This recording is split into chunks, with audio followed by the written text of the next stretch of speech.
La voz de tantos venezolanos y venezolanas que luchan por mejorar la calidad de vida en nuestras comunidades. El Radar de los Barrios, con Jesús Torrealba.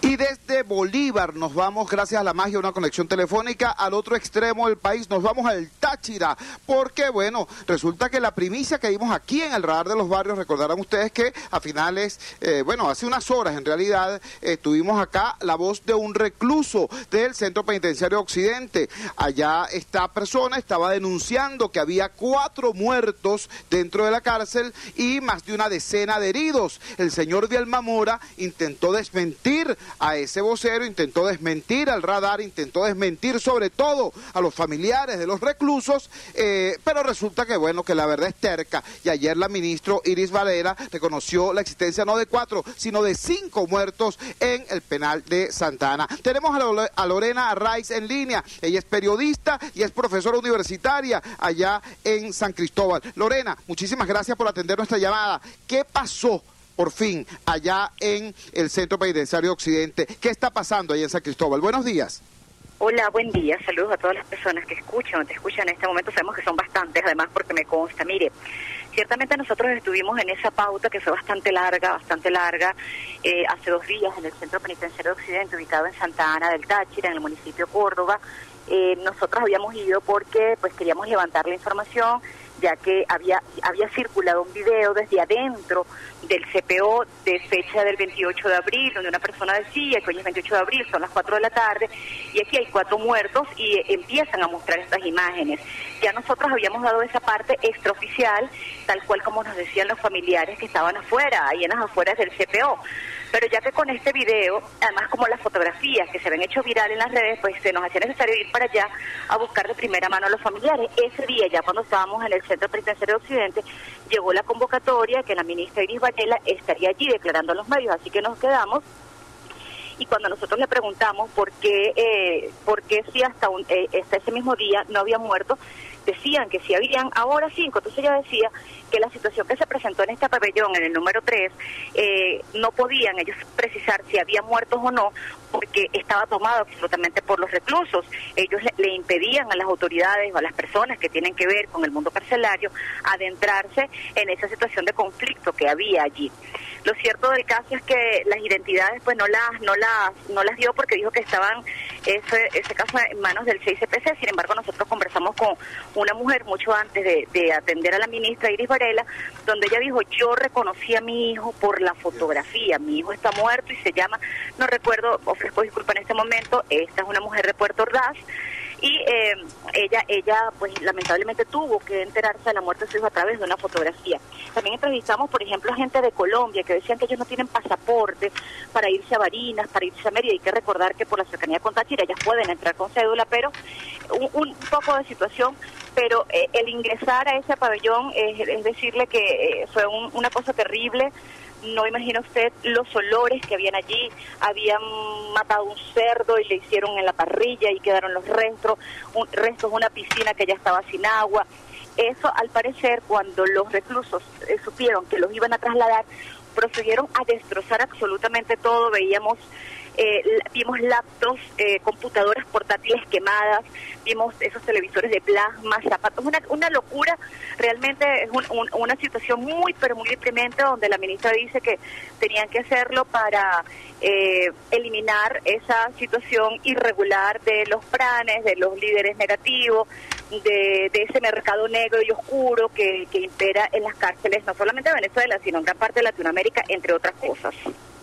Bueno, muchísimas gracias a Lorena Arraiz por este reporte directo. Ella estuvo allí, ella cubrió esa pauta, ella nos da esta información de primera mano. Y en línea tenemos de inmediato a Humberto Prado, director del Observatorio Venezolano de Prisiones, la persona que también la semana pasada, aquí dio a principios de esta semana, dio la primicia también. El mismo día que sacamos al recluso al aire, de inmediato consultamos la opinión de Humberto Prado. Y bueno, tiene desgraciadamente la realidad corroboró la versión que dio Humberto acá esa mañana. Doctor Prado, cuéntenos, ¿cuáles serían los pasos a seguir después de haberse corroborado que lamentablemente sí hubo víctimas fatales allá en el centro penitenciario de Occidente? Lo digo porque la señora Iris Varela dijo a través de la red social Twitter, a propósito de la muerte, de la lamentable muerte de Eliezer Oteiza, la señora Iris Varela habló de venganza. Me pregunto, ¿alguien irá a vengar a los 5 muertos de Santa Ana, a los 60 de Uribana, a los centenares que se contabilizan en las cárceles venezolanas año tras año? Humberto Prado, te escuchamos. Pichu, buenos días y bueno, nuevamente gracias por el espacio. Y yo creo que las personas que me escucharon a principio de la semana, esta semana con la situación de la cárcel de Santa Ana, bueno, nosotros advertíamos de lo que estaba pasando y aquí hay que hacer una cuestión muy importante, que es que del miércoles de la semana pasada hubo 2 muertos, hubo un vecino muerto y un recluso muerto, y después el fin de semana del domingo hubo 3 muertos y 8 heridos. Y cuando estábamos conversando contigo, estábamos hablando de los muertos y de los heridos y que habían heridos sumamente graves y que dejaran pasar a las ambulancias. Bueno, uno de esos heridos falleció el día martes porque no lo dejaron ingresar. Y también después matan a 2 más, o sea, son 8 personas que fallecieron, no son 5, son 8 personas por las informaciones que manejamos nosotros y son más de 45 heridos que hubo en ese centro de reclusión. Ahora bien, yo creo que te acuerdas que incluso el interno cuando hablaba decía de que por qué no dialogaban con ellos, por qué no se sentaban con ellos. Entonces, el que se hubiesen sentado con esa población reclusa para conversar, hubiesen evitado ese número de heridos y de muertos, y que el herido, por lo menos que requería una asistencia médica, humanitaria, por lo menos estaría en un hospital y estaría viendo a sus seres queridos. Entonces, yo creo que de aquí se tiene que ir a una investigación a las responsables que no dejaron ingresar a las ambulancias simplemente por su posición de que no había diálogo alguno, y que aquí hubo diálogo después porque no creían, el recluso hablando por su medio de comunicación, yo hablando por su medio de comunicación, e incluso salieron notas de prensa en el diario 2001, en el diario Tal Cual, de la situación que estaba pasando allá en eso y de la posición y la petición que ellos hacían. Bueno, yo creo que hubo esa advertencia y esa oportunidad que perdieron, y que la posición de la señora Iris Varela era que no había muerto, y la del gobernador también de que no había muerto, y que los internos ante eso guindaron un video en YouTube para mostrarle de que sí había muerto, y después fue que decidieron ir a hablar con la población reclusa. Entonces, yo creo que aquí tienen que haber unas responsabilidades de las personas que no dejaron ingresar a la ayuda médica para salvar vidas, de que los funcionarios que tienen responsabilidades públicas en esta materia, que no ingresar para conversar con la población reclusa, trajo hechos lamentables y que son su responsabilidad que no lo haya. Aquí no pueden pasar las cosas como sucedió en Uribana, como sucedió en La Planta, como sucedió en Foro, como sucedió en La Pica, como sucedió en Tocorón, como sucedió incluso en el penal de en el penal del Rodeo, sino que aquí tienen que haber responsabilidades, y lamentablemente los cuerpos que tienen que ver con esto, con este tipo de función, como el Ministerio Público, como la Defensoría del Pueblo, aquí tienen que poner las cosas en su debido lugar ante la responsabilidad que tiene cada quien.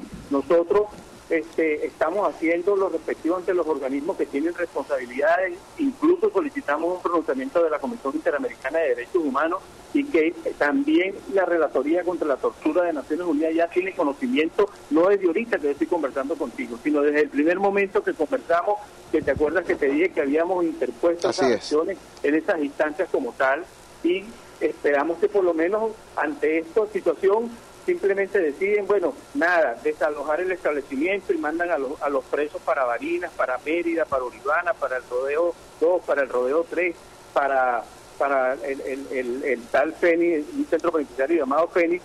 Entonces, o sea, aquí es como un pensamiento, Hugo. O sea, si a ti se te pone verde una piscina por la falta de mantenimiento, O sea, tú la vas a vaciar para echarle nuevamente agua o le tienes que echar el tratamiento debido para que tenga el agua ideal. Aquí no se trata de desalojar ni de llevarse los juicios de cada una de estas personas a lugares donde se le va a violar el debido proceso. Los presos se convierten en unos traslados de la muerte, donde desarraigas totalmente ese muchacho de su núcleo familiar, que antes una viejita no tenía para irlo a visitar en Santana, que vive en San Cristóbal, o vive en Colón, o vive en Rubio, ahora va a tener mucho menos para ir fuera del Estado como tal. Entonces, ante la situación de que ya han desalojado 8 establecimientos, se ha conseguido solucionar el problema carcelario. Si esta señora, desde que llegó a su gestión, tiene más de 2.000 personas que han fallecido en su gestión como ministra, tiene más de 2.000 heridos, y con todos los recursos que le han brindado.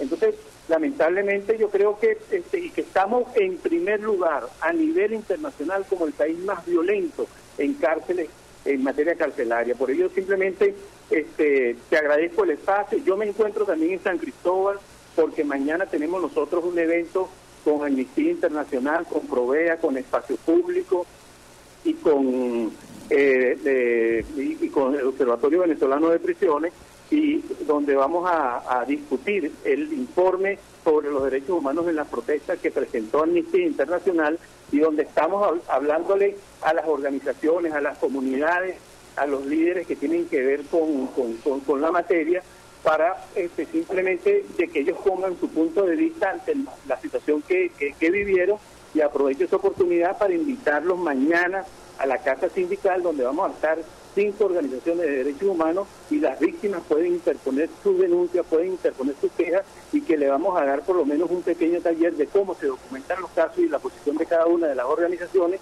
en lo que sucedió aquí en San Cristóbal. Muchísimas gracias a Humberto Prado, director del Observatorio Venezolano de Prisiones. Bueno, ya escucharon qué ocurrió en Santana, escucharon de boca de Humberto Prado el panorama dantesco de las demás cárceles venezolanas, y quiero recordarles que a esas cárceles horrendas, a esos antros de crimen, están enviando a nuestros muchachos, a nuestros estudiantes, a muchachos que tienen 18, 19, apenas 20 años, muchachos sin antecedentes penales y sin ningún tipo de elemento probatorio que los incrimine como para ir a dar con sus huesos a un lugar como eso. Bueno, allí están, es una medida terrorista, ¿vale? Están infundiendo terror, quieren infundir terror en los estudiantes, en los manifestantes y en sus familias. Bueno, a cárceles como esa que nos acaba de describir Humberto Prado, están mandando a nuestros muchachos, repito, 18, 19, 20 años sin antecedentes penales a antros de crimen como lo que ha construido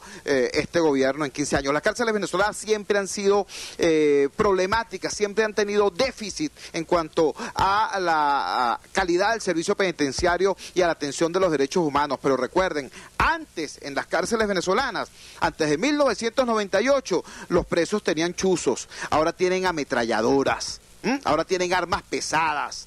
Ahora son dueños de las cárceles, y cuando ocurre alguna diferencia entre el malandraje que gobierna esos centros penitenciarios, y me refiero al malandraje de adentro y al de afuera, entonces ocurren cosas terribles como esta que apenas acaba de ocurrir allá en el centro penitenciario de Occidente, aunque Villamora decía que no estaba pasando nada. ¿Qué tal? Vamos a nuestra segunda pausa comercial, vamos a escuchar los titulares correspondientes a esta hora y ya regresamos con muchísimo más del Radar de los Barrios.